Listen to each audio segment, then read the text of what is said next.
రేపు జనవరి 26 నుంచి కూడా ప్రతిష్టాత్మకంగా రేషన్ కార్డుల పంపిణీ ఉంటుంది. ఈ రేషన్ కార్డుల విషయంలో చాలా వరకు అపోహలు కల్పిస్తున్నారు. ఏం చెప్తారు? సరే, ఏమీ అపోహలు అనుమానాలు అవసరం లేదు. రమేష్, నీ ద్వారా మీ ఆర్టీవీ ద్వారా అందరికీ స్పష్టంగా తెలియజేయండి.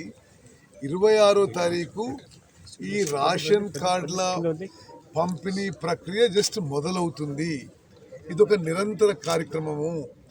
తెలంగాణ రాష్ట్రంలో అర్హత ఉండి, ఎలిజిబిలిటీ ఉండి రేషన్ కార్డుకి ఈ రేషన్ కార్డు అప్లికేషన్స్ తీసుకోవడం, పంపిణీ చేయడం ఒక నిరంతర కార్యక్రమంగా 26వ తారీఖు మొదలు పెడుతున్నాము.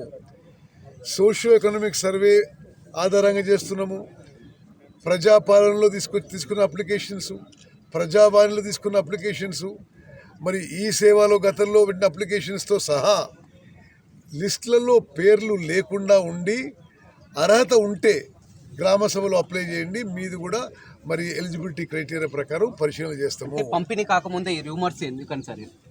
సరే, ఇప్పుడు ఎందుకు ఈ రూమర్స్ వచ్చినాయో, మరి ఒక పెద్ద మనిషి 10 ఏళ్ల బీఆర్ఎస్ ప్రభుత్వంలో రేషన్ కార్డులు ఇవ్వలేదు. వాళ్ళేమో మరి మీరు ఇట్లిస్తున్నారు అట్లిస్తున్నారని మాకు చెప్తున్నారు.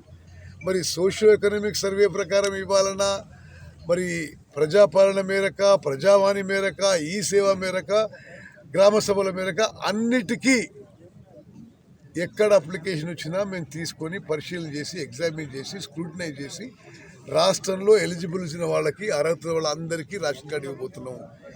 ఇంకోటి రమేష్, మీ ఆర్టీవీ ద్వారా తెలంగాణ ప్రజానీకాన్ని తెలియజేస్తున్నా, గత 10 ఏళ్లుగా బీఆర్ఎస్ ప్రభుత్వం ఇచ్చిన మొత్తం రేషన్ కార్డులు, గుణ రేషన్ కార్డులు 90 లక్షలు, నెంబర్ ఆఫ్ బెనిఫిషరీస్ 2,81,00,000. వాళ్ళు 10 ఏళ్ల పాటు ఇచ్చిన రేషన్ కార్డులు 40,000. మేము ఇచ్చే ఈ మొత్తం ప్రక్రియ, కొత్త రేషన్ కార్డులు, పాత రేషన్ కార్డులు అడిషనల్ మెంబర్స్ ద్వారా పూర్తిగా ఒక 40 లక్షల మందికి బెనిఫిషరీస్కి అయ్యే విధంగా మేము ముందుకు పోతున్నాం అని చెప్పి నేను మనవి చేస్తున్నా.